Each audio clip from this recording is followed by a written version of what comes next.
dream becomes a reality. That is chapter 2 of the book Away from Home, the joys and challenges of immigration.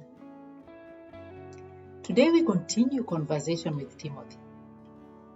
He introduced himself and gave us a little bit of a peek into his early life, growing up in the same estate where I grew up, but with a totally different experience.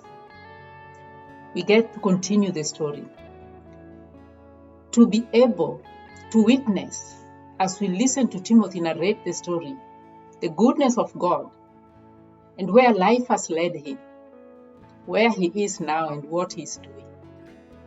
Hello viewers, welcome to this episode of Ebenezer. Thank you for choosing to spend part of your evening with us right here on Preach the Word Network.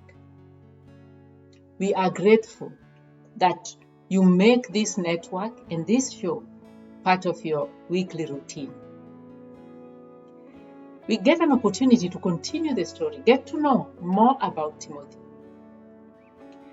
In my case, my dream was to someday leave home to explore the worlds beyond the borders of my country. I grew up in the same estate that Timothy grew up in, except we grew up 2 generations apart. I grew up in the earlier generation. It was a different environment. There are some similarities in the next generation, but there are also some distinct differences.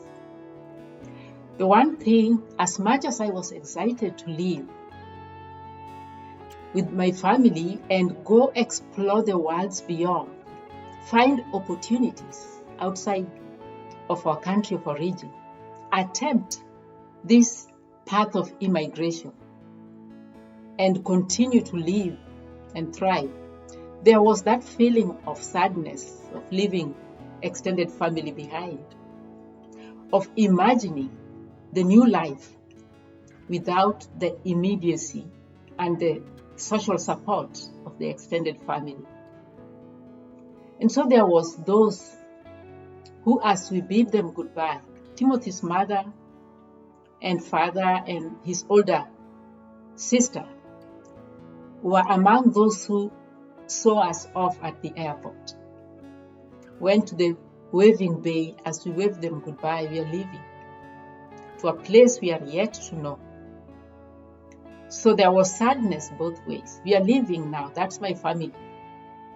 I'm about to embark on this plane and fly into another country with my children, of course, and start life there.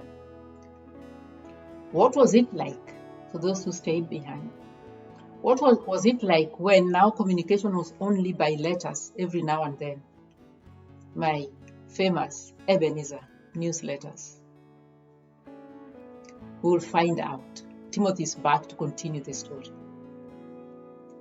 In that chapter, in chapter 2, I observed that our hopes and dreams started to unfold into reality. However, the timing didn't seem right. The children were growing and needed ample time and space to get grounded. They were just getting acquainted with their relatives, solidifying friendships, and getting comfortable in our home church, in their schools, and in other social settings. With their ages ranging between 1 and 11, the thought of transplanting the family brought some scary waves to my system. However, the possibility of expanding their horizons and providing them with some exposure to different parts of the global village seemed like a welcomed idea. So when Francis, my husband, was presented with the possibility of seeking admission to a school in South Africa, I encouraged him to go for it. And as I mentioned, Timothy's mom, dad, and older sister, and his aunt joined those who came to the airport to bid us goodbye as we left for South Africa. She didn't mention it then, but she was expecting Timothy at the time when we left Kenya. So I left home before Timothy was born. By God's grace, I'm grateful that working on Ebenezer Show has given me an opportunity to get to know Timothy better, my nephew. He is the third generation of the Ogot descendants who grew up in this same environment, but with very different experience. And he's coming back to continue the story. Now that Timothy has grown up in Botella, went through the system, and has moved to start a young life, a life of a young adult, still within the city of Nairobi, but in a different region. What is life like? How is he finding the resources, supports, and the upbringing in Botella helpful in his current environment? I will see you on the other side of the conversation. Ebenezer.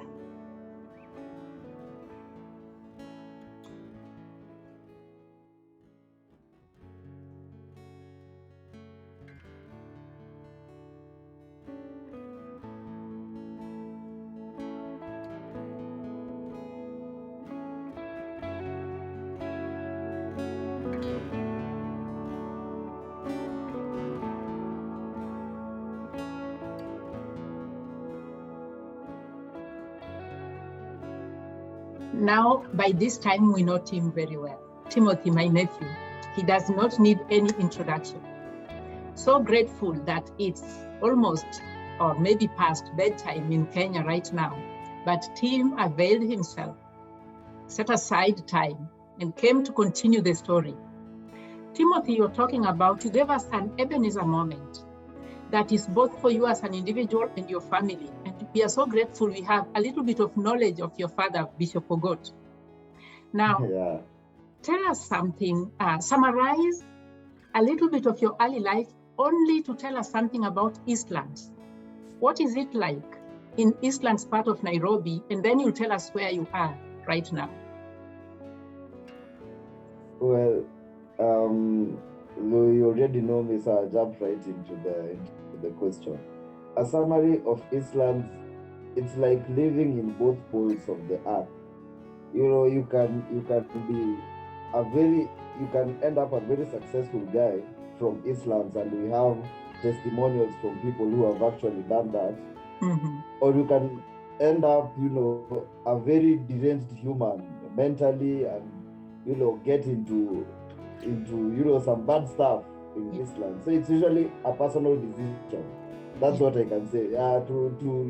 To live and tell the tales of Eastlands is usually a personal decision for someone who lives there. Thank you. That makes sense. I have a little bit of an experience. Your grandfather, my dad, moved to Botella when it was newly built, so it was a completely different experience. And then we were raised in Botella. By then, they were maintained by the city, and the life was different. And then you are now the next generation. You have transitioned. Where are you right now in relation to Eastlands, to Botella? Where are you? So geographically, I moved far east. Oh. I'm in the outskirts of Nairobi right now. A place I don't know, most of you probably don't know it. It's called Kitengela. It's quite far away, some 2-hour drive from the Eastlands, Botella. And how I got here was work. Like I said in season 1, the last episode, we were making Ebenezer Show as a side job. Where both of us already have somewhere we usually are committed to during the day. Our day job, yes.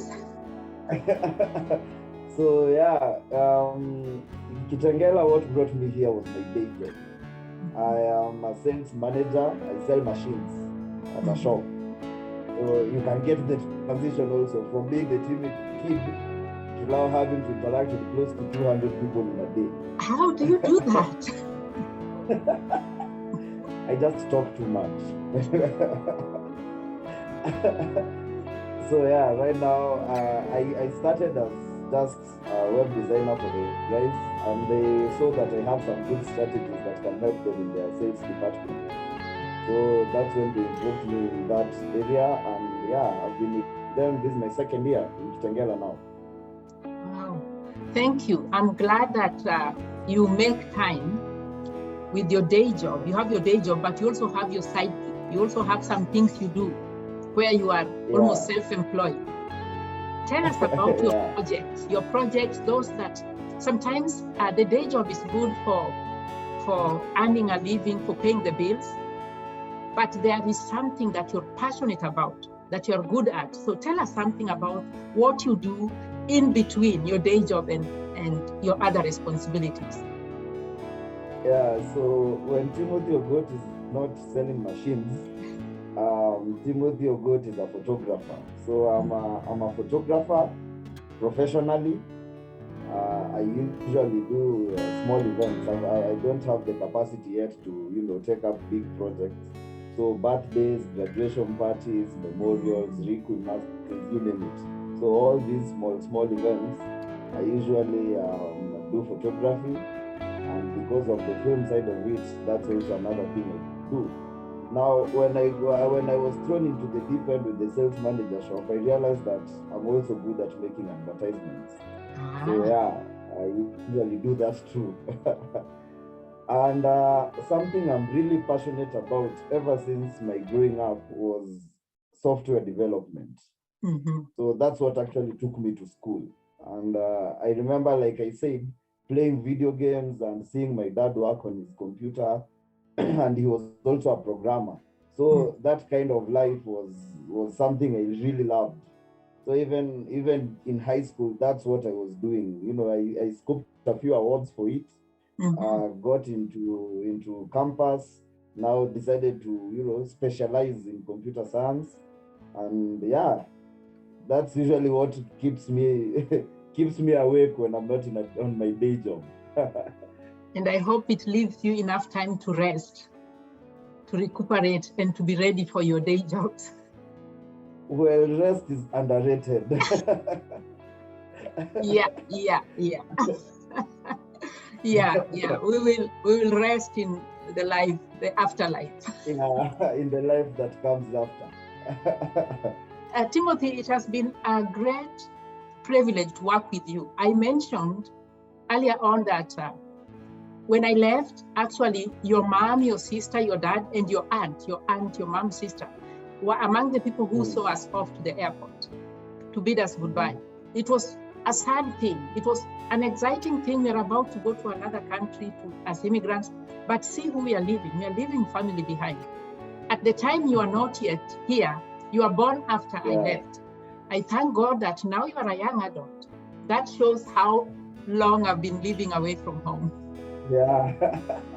This Ebenezer has given me a great privilege to know you, to work with you. And I know you are a young adult. That means you're just starting. You're just starting towards the end of professional journey, but you're just starting. What are your hopes? If things were to work right, if things were to fall in the right places, what are your dreams and hopes moving forward?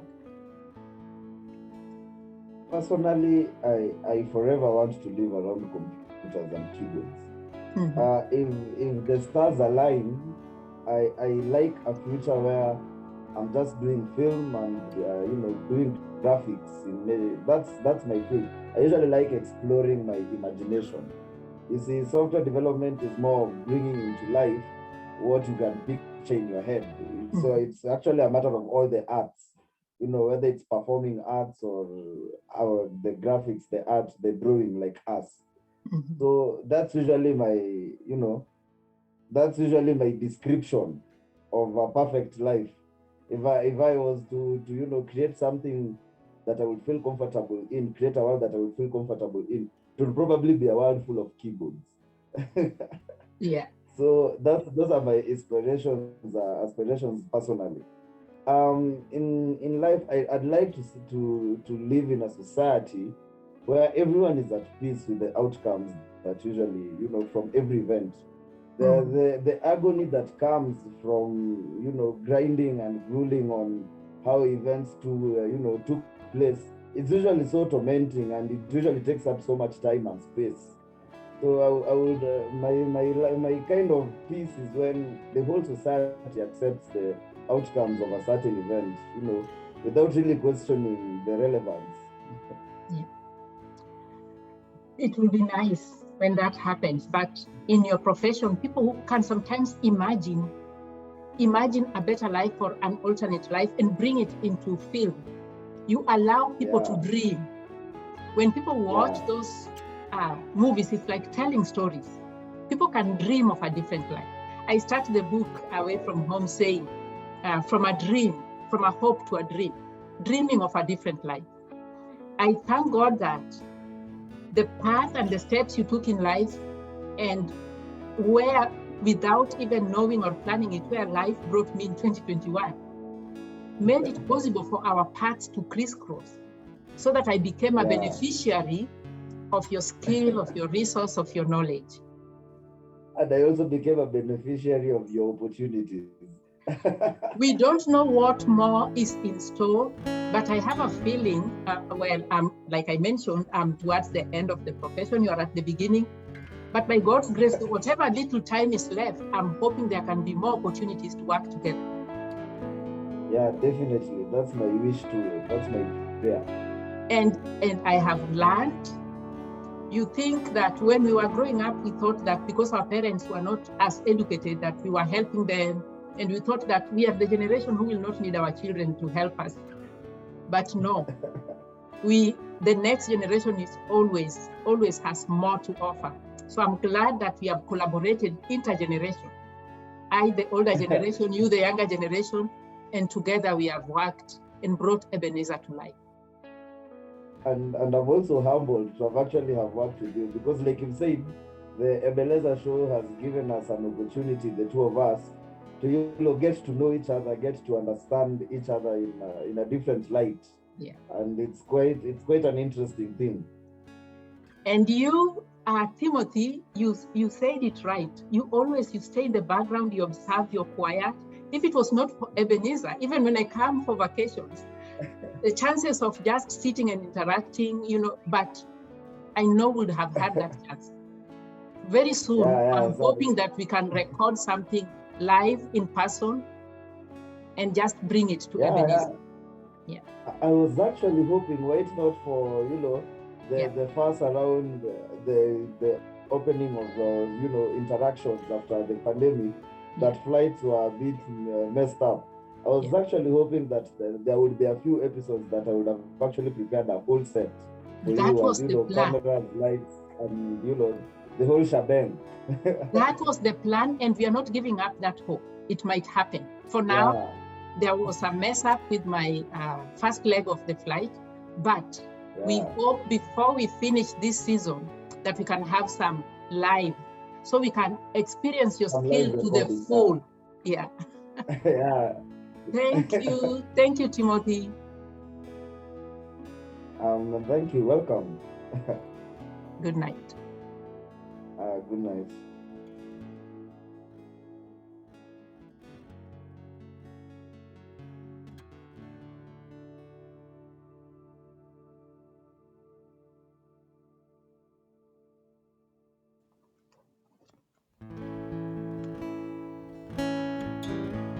Thank you for sticking around and getting an opportunity to hear the rest of Timothy's story. At least the story of early life and how that has led to where he is today.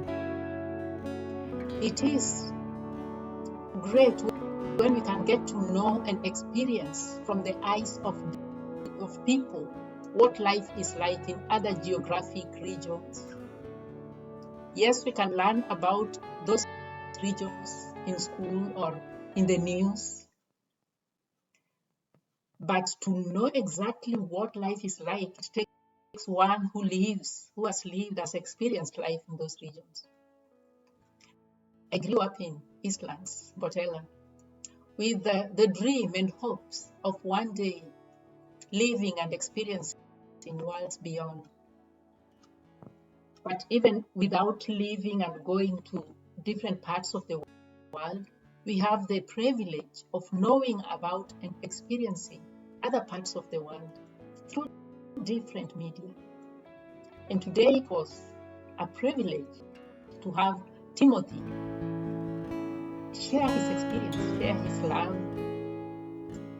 for God, his experience growing up, and how he found his path despite challenges that he went through. He shared with us about how that part of the city can be viewed as a place of polar opposites. The challenges and struggles of early life in that environment have the potential to overwhelm someone or even drown their ambitions, drown their hopes and dreams, and lead them to a path of destruction.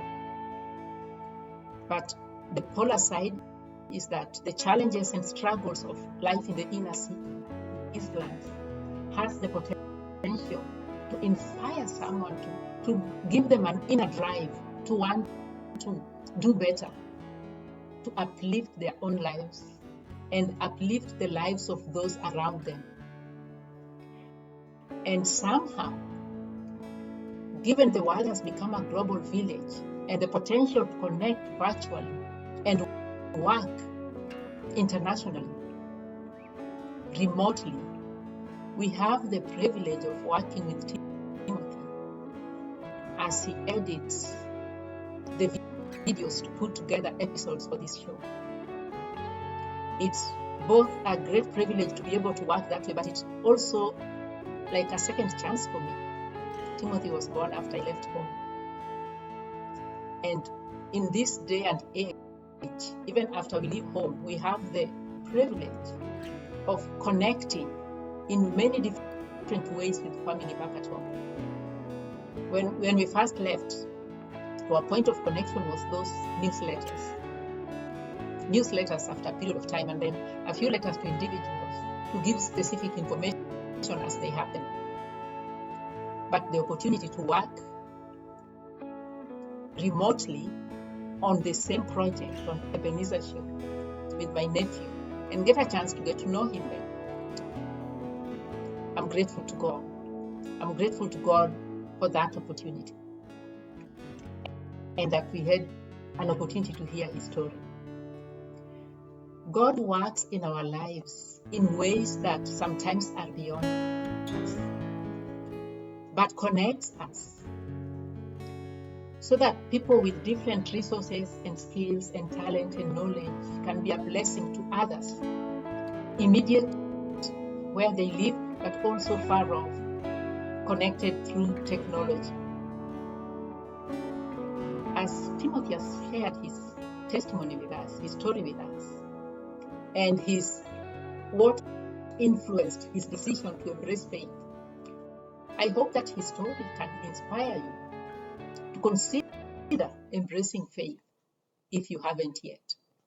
He mentioned that knowing that having a close proximity with individuals who worked with his dad as a pastor, having a close proximity to those members of the clergy, and learning that they were humans, they were regular people interacting and talking about life, made him see that embracing faith was not something to be feared or left for special, unique people.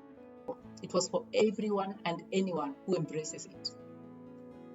And I'm glad that his experience, listening to stories and rubbing shoulders with clergy, influenced him for the better. I want to leave you with this song. We had this song last week, but it has a message. It connects really well when we hear stories of others. This is my story. This is my song, sung by my daughter, Foyo. To sum up Timothy's story today, on behalf of all of us at Preach the Word Network, on behalf of the Ebenezer team, thank you for joining us each week and making this show part of your evening routine. I hope you have a gentle week.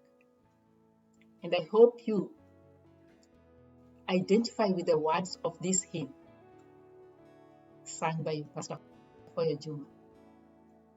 Take a listen and have a gentle week. Ebenezer.